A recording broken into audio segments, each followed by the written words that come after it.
ఆఫ్ఘనిస్తాన్‌లో సరే ముస్లిం సామాజిక వర్గంలో బహుభార్యత్వం కామనే కాబట్టి చేస్తారు. అయితే అక్కడ గూడా 9 సంవత్సరాల లోపు అంటే రజస్వల కాని పిల్లల్ని పెళ్లి చేసుకోకూడదని రూల్ ఉంది.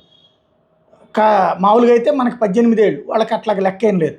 అయితే ఇద్దరు భార్యలు ఉన్న 45 ఏళ్ల వయసు కలిగినటువంటి వ్యక్తి ఆహ్, అయితే ఇప్పటికే అక్కడ బాల్య వివాహాలు జరుగుతున్నాయి. ఈ 45 ఏళ్ల వ్యక్తి 6 ఏళ్ల పాపను పెళ్లి చేసుకున్నాడు. హెల్మాండ్ ప్రావిన్స్‌లో ఈ సంఘటన జరిగింది. ఇది ప్రపంచమంతా వైరల్ అయింది. దీంతో ఆహ్, ఆఫ్ఘనిస్తాన్ ప్రభుత్వం యొక్క వ్యవహార శైలి, తాలిబాన్ల ప్రభుత్వం మీదన ప్రెషర్ పెరిగింది.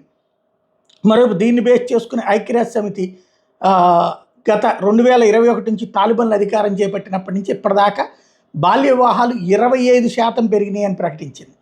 దాంతో మరింత చర్చకొచ్చింది. ఇక లాభం లేదని చెప్పేసి ఇతన్ని పిలిచి ఎంక్వైరీ చేసింది తాలిబాన్ ప్రభుత్వం. ఇతనికి ఆల్రెడీ 2 భార్యలు ఉన్నారట. ఈ పాపను డబ్బులిచ్చి కొనుక్కుని పెళ్లి చేసుకున్నాడట. ఆఫ్ఘనిస్తాన్ మీడియా కూడా ఇది హైలైట్ చేసింది. దీంతో అమ్మిన తండ్రిని, అట్లాగే పెళ్లి చేసుకున్న పెళ్లి కొడుకుని ఇద్దరిని అరెస్ట్ చేశారు.